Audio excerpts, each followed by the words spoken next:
Hey there, folks. I'm Isaac, and I have a Lumina converter. And I'm Claire, and I also have a Lumina converter. And this is Make That Game, where we pitch the latest, the greatest new video game ideas that won't ever get made. Nope. They'll never get made unless you make them. Yeah, or we might make them someday. Let's not make promises. I didn't make Let's a promise. Not write checks that we can't cash. I mean, I just said words that... You're right, and ultimately all we really do here is we just say words. That's true. Yeah. So... Spit them into the ether. Yeah. The ether that is the internet, which is not an Ethernet. I preempted you. No, it's a different thing. So, last week we said the theme. Well, 2 weeks ago we said last episode we said the theme. Yeah, because we had a we Labor Day. Yeah, you can't labor on Labor Day. No, and we forgot about it, and so we didn't labor. There you go. Recording a podcast is labor, folks. Yeah, we work for you, the listener. So yeah, we said that the theme was paint. So we have some paint themed game ideas that we're gonna pitch to you. And I would like to start by hearing Claire's. Oh. I thought you said you were going to got start. him. Yeah, really got me there. Okay, so here's my idea. It is medieval. Okay. Times, but not the restaurant. Okay. And you're an artist. Okay. And also a wizard. Well, we're adding too many things here. What's going on? This game might not be fully cooked, but you're gonna play in the space with me here. So okay, all right. And part of you have a patron. Okay, a rich person gives you money to make art. Yes, but one thing so the paints you use are also magic. Okay. And what you do is you make potions by drinking your paint water. Wait, hold on. No, what? Hold on. So the paintings themselves aren't magical. No. It's okay. So okay. when you clean your brush and you can drink your paint water, and then it can give you power-ups and stuff. And I do imagine there's some kind of battle system, but I haven't gotten that far, to be honest. When you said paint, all I could think about was paint water, and so this is what I did with that. Okay. So the paint water is magic potions, but okay. Is the painting a mechanic that you perform in game? Or is that kind of a backdrop? I think the part that you perform in game is choosing the paints, because that's obviously going to have an impact. Okay. But you're not creating a picture. Okay, so you're not opening up Mario Paint and right. filling in the okay. Okay. So, you create paintings. You pick the colors of the paintings. Ratios? Do ratios come into play? Oh, for, yeah. The potions? Okay. They got to. So, a 3% blue, 7% red, 90% green potion is different from a 33, 33, 34. Right. Definitely. Those numbers all add up to 100, folks. Yep. Yeah, and then you can I think finding new paints is part of the game. Okay. Part of me wants you to have to battle your patron, they're the final boss. It's the sneaky final boss. Oh, we got the twist villain. Yeah, twist villain. They've been funding you all this time, trying to get you to paint the perfect picture or collect all the magical pigments or whatever, and when you finally do, they use it for immortality, and then you gotta beat them. Yeah. Wow. And you've got no concept of a battle system? Are we thinking JRPG? Are we looking action RPG? Is there a party? Are you all alone? I think you're all alone. Okay. But yeah, maybe not so much. Maybe not so much what? Ideas. Oh, maybe not, okay. I don't know. Besides that you're alone, I don't know. So not RPG, I guess. What if painting a picture was an RPG battle? And your different pigments were your moves. Oh, I kind of like that, because then you're not guaranteed to get exactly the potion you want every time. Yeah. Well, I mean, if you use the moves in the correct order, and then... Well, you could fail, though. Oh, that's true. Like you could miss. Yeah. I'm just imagining what I'm imagining specifically is you're a guy with a big paintbrush and there is like a blank canvas on an easel in front of you. So the concept of missing is really funny to me. Could happen. You run up and swing and then it dodges out of the way and big macro text miss comes up. Yeah. I mean, I think it could happen. I think you're too drunk. You're well, you're take it light on the wine, you're buddy. drinking all these potions. I don't know That's what true. that's doing to you. Potion plus 20% creativity. Next attack is more likely to crit. Big air quotes. Oh, okay. That's the crit being a super creative brushstroke. Oh. Yeah. Okay. What See, this did worked. you have I a name? just no. I just had you fill in the gaps, so that was perfect. We did this one together. Yeah. Yeah, sorry if it's not fully fleshed out, but paint was hard because there's already a lot of games with paint.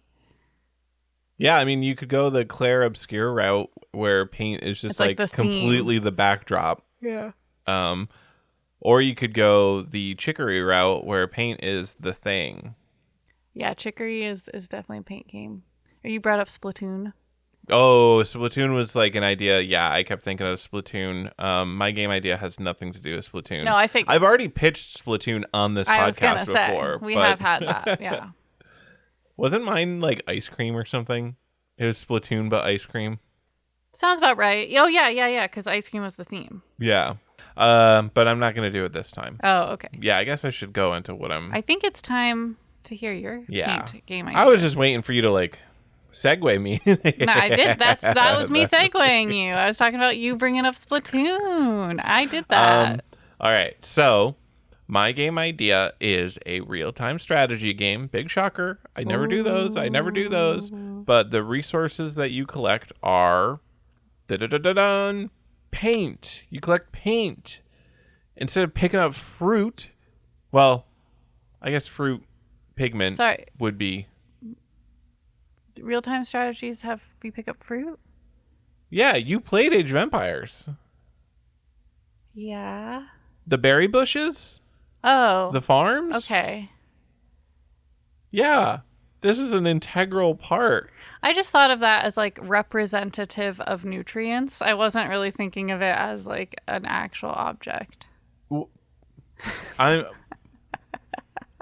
I'm extremely confused, but I'm just going to power through. Okay. So you are collecting paint Yes. in this real-time strategy world, and what paint is used for, you paint on the canvas that is the world to get effects. So instead of like building a house, you paint a house. Okay. And now, so there's going to be two types of things. There's going to be, this is set dressing as painting. It's still going to have the same UI as like a classic real-time strategy game where like you select build house and then put house on map, and then over time the house builds up, but it's going to be represented by like a paintbrush painting it, so that players don't have to actually sit there and like paint a literal house, and like depending on how good they paint it, or you know, if you're trying to paint a house quickly, you accidentally paint a barracks, which is a different building for those who aren't familiar with like real-time strategy stuff. So yeah, that is just going to be, it's going to be the normal UI where you just click build, it builds. But the interesting thing, you can also use these resources for effectively like freeform magic, where you can paint, you can spend those resources directly to paint onto the world to produce like different results. So like if you have a lot of green paint, you can create like berry bushes in the world for to gather resources from, or but you the can berry bushes were replaced by paint, so yeah. Well, so in this, I would assume that. Well, so you raise an excellent point. maybe what the green does is you just generally make an area more fertile, right? So you can like paint a circle and then fill it in, and then like berry bushes and trees will grow in that circle instead of being like specifically. Like, I think that works. And then so berry bushes would be like a source of red paint, and like trees would be a source of brown paint or green paint or something. And then like you could use red paint to draw like walls of fire or fireballs on the map to like directly attack your enemies. You could use like gray or brown paint to make like obstructions that your enemies then have to walk around, or could like block their arrows. So it's like, or blue paint for rivers, to like also create impassable barriers and stuff, or like maybe you have boats that you want to get from one lake to another, so you like literally draw a river. And then that is another thing where like if they have brown, they could make a dirt bridge over it, or a green to make a grassy bridge over the river, and then cut off your boats. Wow, that's complex. Yeah, so it would be pretty complicated, and I don't know the exact mechanics. Like, I don't want you to just be able to like scribble all over, and like I'm thinking that it would like more directly work with specifically like the underlying tile layer, rather than like going over anything. So like describe that. So I might have just opened up a can of worms that I can't close. No. But like imagine, so you've got like the background, let's say the basic like tile set, and this is like the ground itself, and there's patches of grass, and there's patches of dirt, and there's areas of water. Okay. And then on top of that, that is where all the units and doodads and resources live. So you have a patch of grass, and then that patch of grass can have an axeman on it, or a house on it, or a berry bush on it. Right. So like your paint wouldn't be like painting over the berry bush. You would be painting the tile layer under the berry bush. So you would change it from green to brown, and then that would kill it.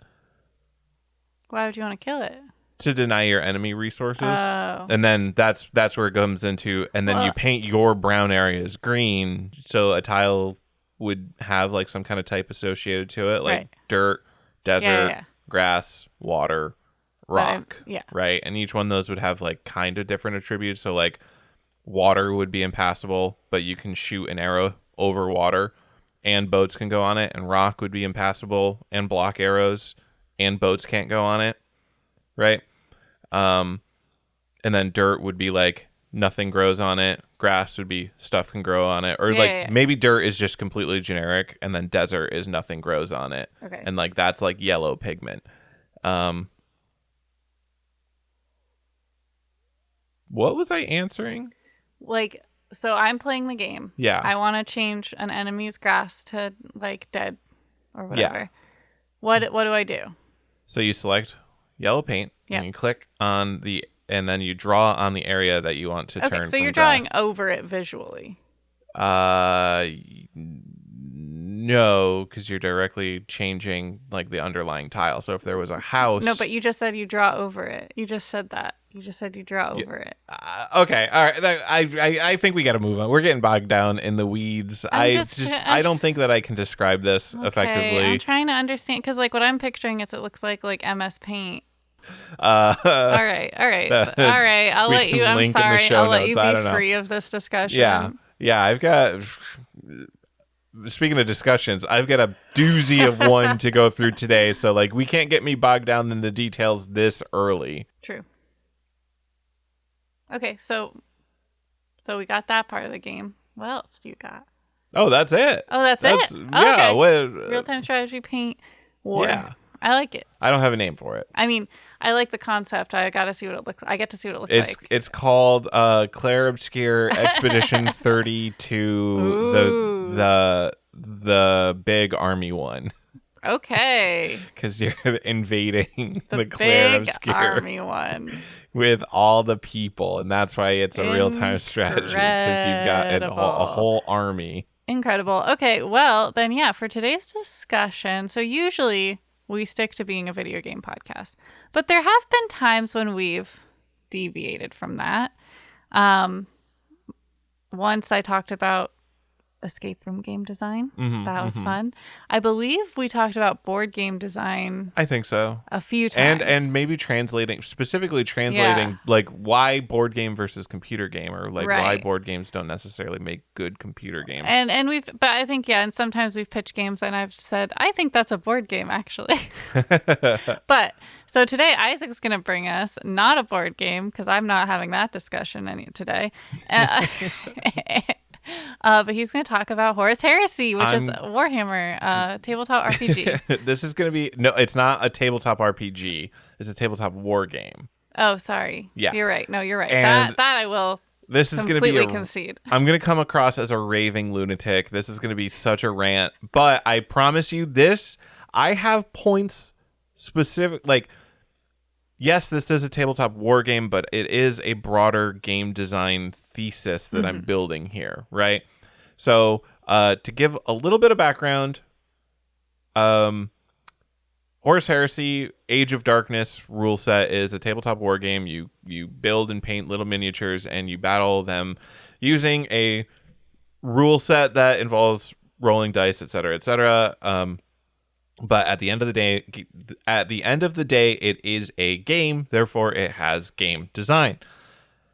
This newest edition that just came out within the last month or two. How do I not know specific? I think it came out July 25th. So it's been. I mean, yeah, it definitely has been at least a month and 2 weeks or so. Yeah, I've heard you talking about it for at least a month.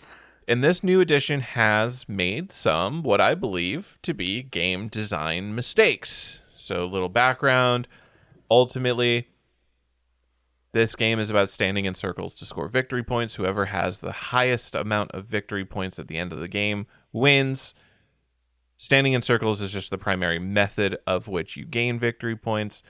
You're holding ground or objective. You're holding ground. Yeah, standing in circle, meaning there is an objective on the board, and if you stand close enough to it with units, you gain points at the end of your turn. Saying it like that because he hates that. I'm trying not to politicize it here. I'm trying to keep that portion of it neutral. I'm trying to discuss purely the game design mechanics. Gotcha. So the point of having these objectives, these circles, is to drive conflict. So if they don't have these circles and the point is just to kill each other, then the player is theoretically encouraged to just take a bunch of long-range guns, put all their army in the corner, and just shoot at the enemy army. And if they're not doing the same thing, they have the range advantage, so they kill more guys at longer range. The enemy army loses because they die faster and have less to respond with. At absolute worst case scenario, both armies are doing this. They have equal range. Whoever gets first turn or has better luck just wins. Objectives: put areas of interest on the board that are in theory closer together, and so drive direct conflict over those areas of interest. This is where we've got good game design, folks. This is that they've identified a problem. People deploying artillery in corners and just shooting at each other and not really directly engaging. They've come up with a solution. We'll put circles in the middle of the board that they have to walk guys up to, and then those guys will have to fight enemies because both players want to stand in the same circle. What they've done with this latest edition is, for a super long time, they've been trying to figure out how to make the most basic units in the game interesting. They've been trying to encourage people to take the most basic units in the game, either through outright forcing you to have to take 2 squads of them, or in the previous edition, only the most basic units in the game could score points from standing in circles at all, or standing on. I'll use the phrase standing on objectives at all. In this, the reason why they want to encourage people to bring these most basic units is because it looks better on the battlefield to have more of an army than just, I am taking my 12 most elite guys and my enemy is taking their 12 most elite guys, and they're going to duke it out on this 6 foot by 4 foot battlefield. It looks better to have, at least a couple dozen guys on both sides. It looks most impressive when you have 100 guys on both sides, right? So they want you to have to take guys because it looks better, and it's generally more interesting to just have more guys in general, rather than I'm going to take my 12 guys and I'm going to beat up your 12 guys in the middle of the board over the objective in the center. So another problem that they've identified and they want to solve. As I said, the way that they try to solve this is force you to take the basic guys, the basic boring guys that don't kill anything and don't particularly survive very well. They just say, you have to take 2 units of these. Then they were like, all right, people are finding ways to not take 2 units of these, even though the rules explicitly say take 2 units. Mm-hmm. We've added things in the game that say you don't have to take 2 units of the bad guys anymore. You can take nothing but the good guys. And it turns out all the people are taking nothing but the good guys. Whoa. Weird. So there's a game designs discussion of its own of just, hey, think about what you're doing here. Think about your design goals and think about, hey, does this thing that you're adding, even though it sounds cool, does it contradict those design goals a little bit? The answer is yes. If you want people to take the basic guys, don't let them take the more interesting guys instead. Just never do that. Easy solve. But what they've decided to do instead is they still have the ability for you to take the more interesting guys, but they also, in the second edition, they were like, only the basic guys can score objectives at all. Mm-hmm. But then they also only made it so 1 out of the 3 like basic objectives actually cared about, or missions actually cared about objectives at all. So you could still build an army of nothing but cool guys, and as long as you killed the basic guys that your opponent had before they scored, you would still win most missions, right? Another example of, hey, think about your design goals, and think about, does this thing that you're doing make sense with those design goals? And again, they kept the issue of sometimes some armies could take cool guys that could also score. At which point, then it's like, then they're definitely not going to take the basic guys. Yeah. Because not only can they take the cool guys and kill the enemy's basic guys, but their cool guys can score. So why would they ever take the basic guys? So again, contradictory goals and what they're doing. Mm-hmm. This latest edition has one of... I can't honestly say if it's worse than like the second edition version, but they've introduced this concept called line. Line. So a unit of the line, so a line unit. A line unit? No, I'm kidding. They intrinsically score more points than other units when they score objective points. So if you're standing near an objective at the end of your turn, you gain, let's say, 2 points. If you have a unit with line with a value of 2, you score, in addition, 2 extra points. So for a total of 4 points. So, hey, there's an interesting reason. So you can take your cool guy. You can take your cool Terminator unit with the super Terminator armor and the biggest guns and whatever, and they can stand at the objective and they can score 2 points from it. Or you can take your basic guy and stand at the objective and score 4 points from it. So at the end of the day, victory points wins the game more than killing. So basic guys, we have a reason to bring them. Now, to counteract the fact that, you can score like literally double or more points off of an objective with these basic units, they're like, well, we'll make some units, because it doesn't make sense in the lore for these units to be standing in circles. They are the killers. They are supposed to kill. So we'll give them incentive to kill. We'll give this rule called Vanguard. And that has a number value associated to it. So like Vanguard 3 means when you kill a unit that is holding an objective, you gain 3 victory points yourself. So now you've got this strategy of, maybe I don't want to stand in circles. Maybe I'm a really aggressive army. I will score all of my points by killing the enemy's units that are standing on circles. So far, we're actually doing great. We've got this really cool, interesting dynamic where you're encouraged to take the basic guys because they score more points by doing it. And if you don't want to take the basic guys, you also have a path to victory, while not being super overwhelming, because you still have to get to the objectives. You still have to fight over the objectives. Like, we're hitting all of our design goals. We've got it going on. Additional feature of this, Vanguard units can only score 1 point off of an objective, no matter what its value is. So, like, line units on an objective worth 2, they score 2 points. +2 for line. Vanguard unit runs on, kills them for 3 points. Then they only score 1 point for holding the objective itself, even though the objective's worth 2 points. So both units have scored 4 points. Hey, we've got balance. It's perfect. It's amazing. This is so cool.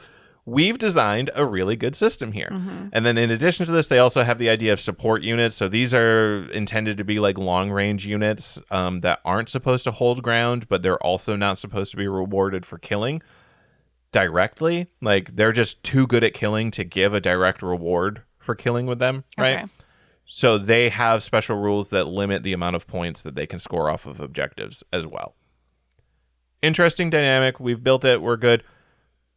However, we as game designers, we've built this good system. We have forgotten that we've also been pushing for more interactivity between players for years. We've forgotten that this other system, this other section of this game that we're designing is the reaction system. So, used to be when we played Horus Heresy, I would do all my movement, I would do all my shooting, I would do all my close combat, and you would be playing against me for that entire time. You would only be rolling like armor save rolls. You wouldn't be doing anything else. Then it would go your turn, you would do all that stuff, and I would only do armor save rolls. And we'd go back and forth and do that. People, for some reason, didn't like that. They didn't, whatever, I don't know. So as editions went on, they added more and more mechanics for interactivity in the turn. So like when I move a unit, you can react and move a unit during my turn. Oh yeah, I hate that. When I shoot a unit, you can react and you can say, okay, I'm going to shoot you back. They've added this interactivity to the game. So one of the interactions that they have, this reaction that they have, is reposition. When an enemy unit ends a move within 12 inches of you, you can reposition your unit. You can move some amount of distance away. So here's where the trouble is. Almost every Vanguard unit is a melee unit, which means that in order to charge you, they need to be within 12 inches of you. So they move into 12 inches of your unit that's sitting on an objective. You scored your points at the end of your turn. You have no more incentive to remain on that point, that objective, to score more points until your turn. So, enemy unit has walked within 12 inches of you. You walk off of the objective, and now they can't score Vanguard points off of you. So their entire unit design eliminated just by the very basic feature of I have the reaction to walk off of this objective. So there is no reason funny, though. Yeah, they have not implemented any incentive to actually consistently stay on the objective, because you move onto the objective at your turn, like during your movement phase, and then at the end of your turn you score objectives. Then you don't care about that objective again until your next turn. So during your enemy turn, anything goes. You deny them their score. So now we go back to that scenario. You have scored 4 points off of standing on this objective. I now want to score my 4 points off by killing you off and then standing on the circle myself. I get within 12 inches. You walk away. Even if I successfully charge you and kill you in melee, I don't get my Vanguard points. I'm on the circle. I get 1 point. You've gained 3 more points than me in this whole interaction, this whole transaction. I'm behind in victory points massively. If I do that every turn of the game, and when your unit that's on the objective dies, then your turn, you just move another unit onto the objective, and then on my turn, you walk off of the objective after you've scored the points. In a 4-turn game, you score 16 points. And I score 4 points. Wow, we've ruined our own interesting dynamic of scoring. Look at us, we're genius game designers. Now, to be fair, this is multiple people obviously working on it, and multiple people might have specific areas that they're working on it. I'm not trying to say like one person did something stupidly. I just think that when you've got a group of people all working on one thing, unless there's like one person who's paying really close attention to all these interactive systems, aka like the overall, like, I don't know, technical owner, the product owner, Yeah. right? You can easily get into the situation where you're like adding features and solving issues in your game's design, but causing problems elsewhere. So to bring this back to like general game design terms. So this system has two problems. One, not enough interactivity between players. One player spends an hour doing their thing while the other player sits on their phone the entire time. We need to resolve this. Yeah. Second problem, there's no reason to bring basic units. Okay. Both of those were solved in a vacuum. Yeah. And then when you bring them together, oh no, solving this problem has actually ruined our solution to this other problem. That's really bad.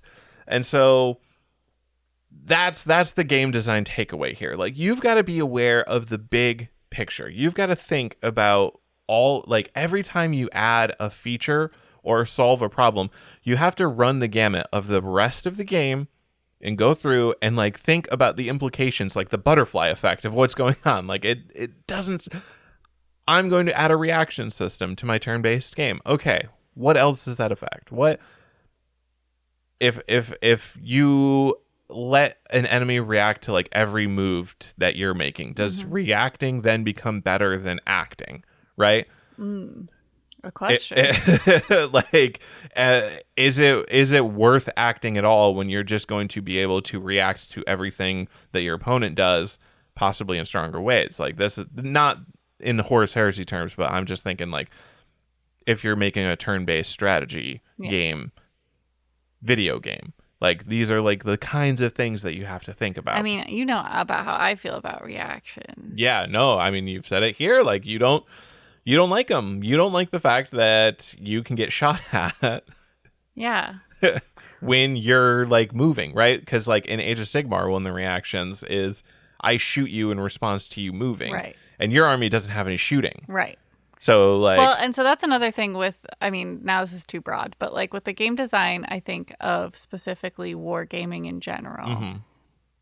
There are so many different army types and configurations that it almost feels impossible to be able to balance a game with every possible arrangement of two different armies. yes. So like, yeah, the reason I get frustrated with reactions is because my army specifically doesn't really have the opportunity to take a lot of reactions because I don't have ranged weapons. Correct. So it feels very, it feels bad. And it doesn't mean I don't win. But You win every time, basically. no, last time you won by 1 point, remember? Yeah, I win. Congratulations, Isaac. But like, basically, so the turns involve multiple things happening before your turn is over. But if there's a reaction, then Isaac gets to attack me during that. So like, it feels like he gets to play more. And he kind of does get to play more because I can't react and he can. Yeah.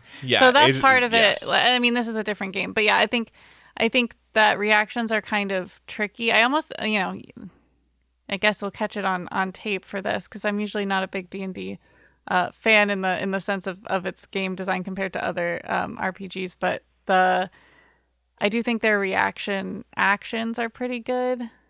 Like the opportunity attack? Yeah, like opportunity, like it's a very limited. So like you can have reactions, but they're very limited. And I think that's good. It's never felt like, oh, geez, another reaction. Yeah. Like it's rare to even be able to use them. So I think that's good. Anyway, I don't play Horus Heresy. I never have. So I don't have a lot of direct Horus Heresy, but I've listened to you talk about it. So. Yeah, and I have a lot to say about this latest edition, but I'm focusing, and like I said, I could have gone into the whole concept of the objective circles, but I'm not going to do that because people have listened to me talk about that enough, and that isn't really a game design thing. Yeah, well, I think you make a good point of like, yeah, like whenever you're solving for something, you have to look at the ripple effects of pay attention else. to the ripple effects. And then just for me to say other stuff that is somewhat relevant, I don't know. I do think that wargaming changes its rule sets too often. So, okay, you've got Battletech, which has had like 3 rules changes in 40 Yeah. years. And then you've got Warhammer, where all of their various systems are now on 3-year cycles where they It's update the main rules themselves every 3 years, but then they also have like quarterly patches for like Age of Sigmar and Warhammer 40K where they can like make pretty big changes, or they'll for the tournament scene, they'll I think it's yearly at this point, but for a while they were doing like bi-yearly. Maybe I'm misremembering that, but like it just they feels do change. Games Workshop does put you on a treadmill. yeah, and it just doesn't feel fair. No.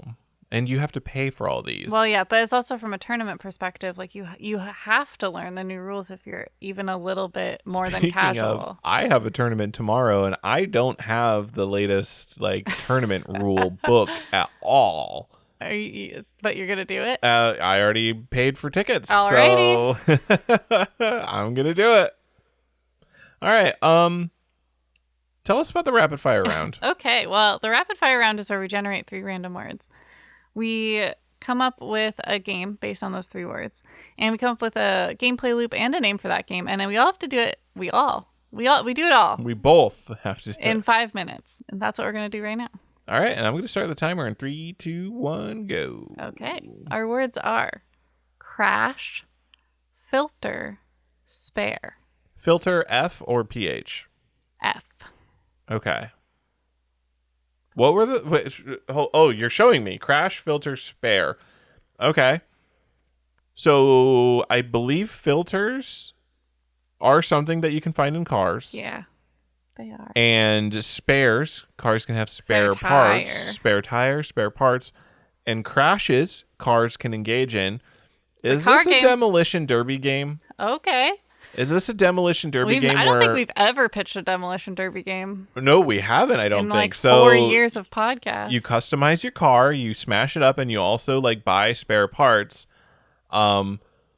That like during the demolition derby, if you can make it back to the garage, you can get like repaired. Yeah, I think one thing that will make it unique is the filter category, because most people playing a demolition derby game, I can assume, do not think about like, the air filter, the oil filter.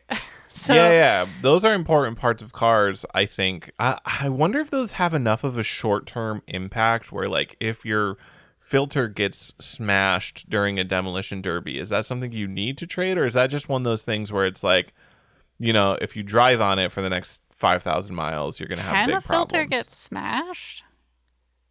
I guess if the filter is getting damaged, you probably have bigger problems. I was gonna say, I think the car is probably So, I wonder if we can do something else for filter. I mean, if we think about a tournament itself, the idea of a tournament is to filter. I was going to say, what if instead of putting carbon emissions into the air, your demolition derby cleans the air? And it's a clean demolition derby? Yeah, it's about the environment. So, okay, how? Walk me through this. So your car sucks up. You put your demolition derby in places where there's really bad carbon emissions. So you as the player are choosing where the demolition derby goes? Yeah, okay. On a map. And then your cars, the longer the derby lasts, then the more air you clean. Okay, so that's why you need all the spare parts, because you want to stay a long time. Okay. And your cars run by sucking up the bad air, and they spit out. Okay. They're basically trees. But okay, and here's an interesting thing you can do. Like, smog can be on the map, and if you go through smog, it actively fuels your car. It's like a boost. Yeah, so it gives you a boost. So the areas where smog is where all the fighting occurs, because that's what objectives do in games. Wow, we brought it full circle, folks. Wow. That's what you're here for. Now, let's name it. Okay. Carbon smash. Wait. What if we do it carbon crash? Ooh, carbon crash sounds really good. Yeah, well, boom. 1 minute and 36 seconds left on the clock. Carbon crash, the Carbon eco-friendly demolition derby.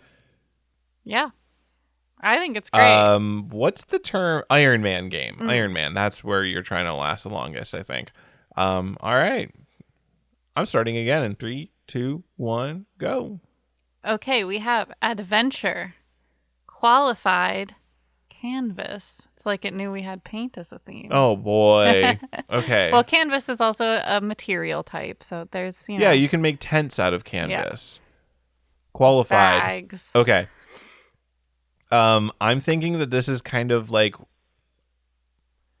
So you've never played Faster Than Light FTL, have you? No. I'm imagining it's kind of like that. So FTL is a roguelite. It actually, I think it was the roguelite. I think it's the first game to refer to itself as such, or for the community to refer to it as such. And it kind of started the craze of, hey, we can kind of make a bunch of these. But you in this, you're a spaceship, you have a crew, and the crew can have like different races, like species, which can impact the way that they do things.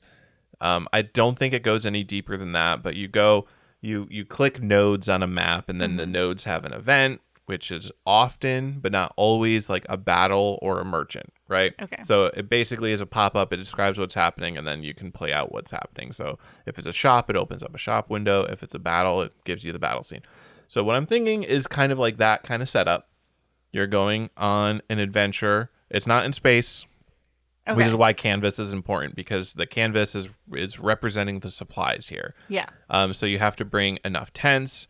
You have to bring spare canvas to repair tents. Tote bags made of canvas. Tote bags made of canvas, but you also need to bring food and stuff.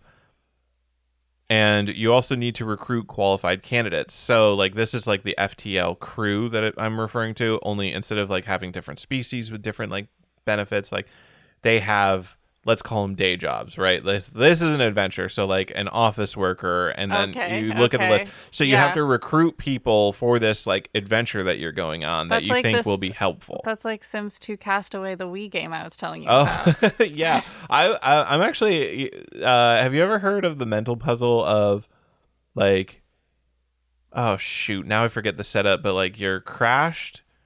It's like a shipwreck or something, and you pick like the people on the island from like other passengers, and like, oh, this one's the psychologist, so this one's the doctor, and you and like your classmates are supposed to work together to come up with a list of like who you'd keep in your society, or like whatever, who would be most useful.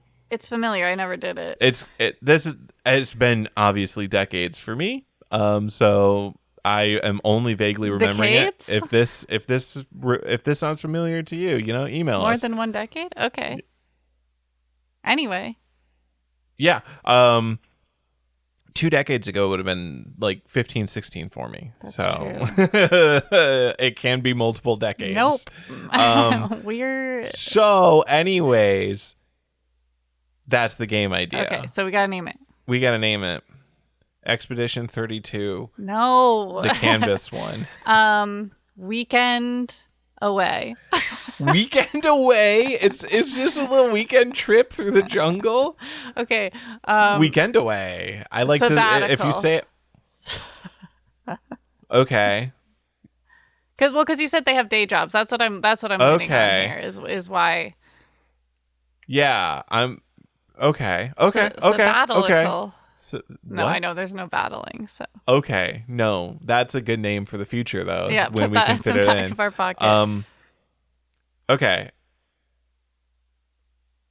Is there a word that like? Can we make it like sabbatical, but like an unexpected, like because like unplanned?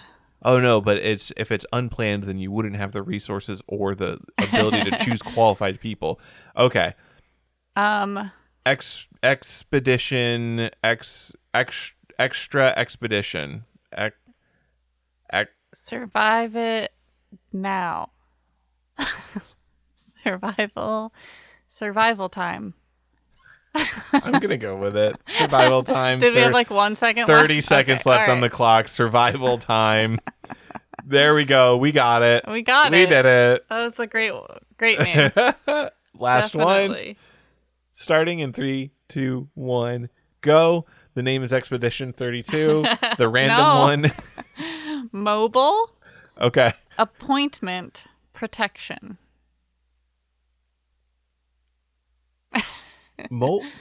Appointment protect. Okay. Mobile appointment. Mm-hmm. But then protection. Yeah. Or mobile protection, but then appointment. Appointment. So appointment can be like something that you get at your dentist's office, but it can also be you can be appointed To a position. You can have you can have an appointment to a position. Yeah. So and then mobile. What if it's Mobile? is this a different word? Mobile. Could it be mobile? Could it be Does that help us at all if it's like a baby because that's the same spelling, but it's a different. I think there's a film called Mobile Homes that Google just completely auto filled. Movable. Okay. So mobile isn't mobile. It is, I guess. Capable of being moved. Changeable appearance. Oh, I've never heard that. So migratory makes sense. Mixing of social groups. Oh, and this one does say a construction of sculpture frequently of wire sheet metal shapes with parts that can be set in motion by air currents. Okay. So that's does like a that baby help mobile. us? I don't know. Now we know. It's all spelled the same. Appointment mobile protection. Okay, actually, I like the idea, the opportunity for undergoing a shift in status within the levels of a society, right? So an appointment can be like your upwardly your mobile. social mobility, right? So maybe you're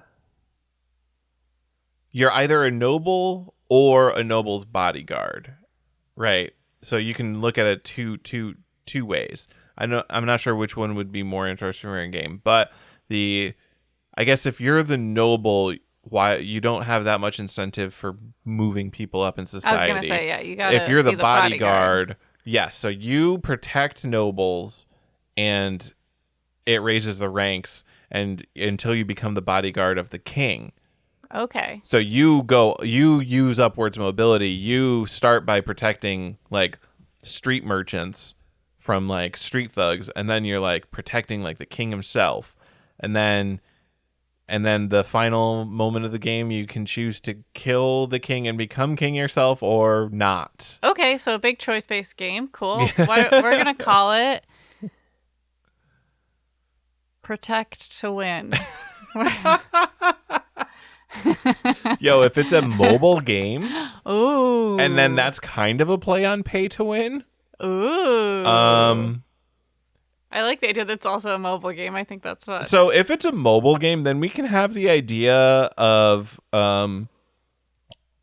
okay, what if the higher your social rank, so it's multiplayer, higher your social rank is, the lower your stats get lower. So you need to hire lower rank players to defend you from like other lower rank players trying to assassinate you. That I don't know. Is this getting a little convoluted? Well, because then why wouldn't those players kill you, or why would I let myself be hired by another player? Because you pay them some kind of currency, which gives them higher rank, which makes them weaker, which means that they need to. So it's just like a pyramid scheme? Yeah. Okay. Okay, maybe I came up with a bad idea. Or maybe it's saying something. I don't know. We need to name it. Okay. Well, first of all, are we throwing out that entire mobile game idea? It can still be on a phone. It just maybe isn't multiplayer with a pyramid scheme. Okay. All right. So we're throwing that out. Just I need that to be clarified so everyone knows what game we're naming. Gotcha. Okay. Ooh, we got to come up with a name fast. Protecting your Protection racket. protection rack. Okay, I guess we have to. I don't think that makes any sense, but great. Okay, well, good game. You're right. I just named a thing. Okay. I let us go because I had another idea for that game now that it's over. And I don't know how far we could have gotten, but the idea was that you have to build like protective mobiles for infants. Like they like create like force fields around babies.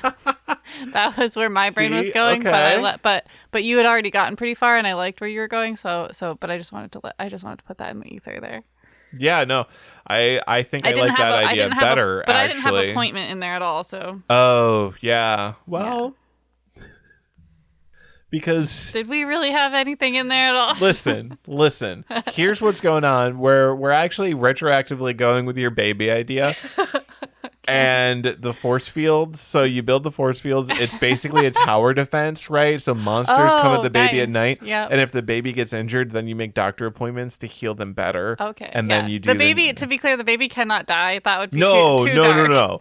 The monsters just let the scratch baby them die. and scrape them and scare them, and then they have to go to the doctor's appointment. Yeah, and then they get better. Or they just psychologically torture them, and then they have to go to a therapy appointment in 20 years. In 20 years. Good. Okay. So that's our show. Yep. That's the whole one. Thanks for listening. You can follow us on so many things. You can find us on social media at Make That Game Pod.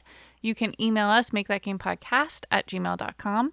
And you can give us a rating or review on iTunes or Spotify or wherever else you're listening to our cool show. That really helps us out. It also helps if you talk about our show to people who you think might like it, not to people who you think might hate it, because I don't know, then that probably we don't want that. That's not really gonna. We don't want haters in our midst. But if you think they might like it, that's a great person to talk to. The other thing you should do is follow us on twitch.tv/makethatgame, where you'll get notifications if and when we go live. We go live once a month. This month I have it scheduled on September 27th. All right, that should be fine for all of us, but. We'll let you know, listener, if it changes. I did write it. It is in the calendar. No, I'm telling the listener. Oh, yeah. You write it down. But also, again, if you follow us, you should get notified or you have the option to get notified when we go live. So if you forget, you'll see it and you'll be able to go, I got to join. It's always such a good time.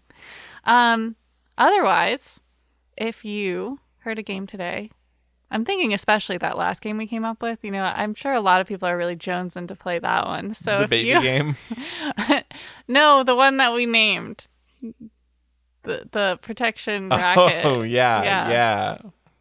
I know that's a lot of you guys' dream game. So if you want to play that, the only way, because we're not going to make that one, the only way is if you go out there and make that game.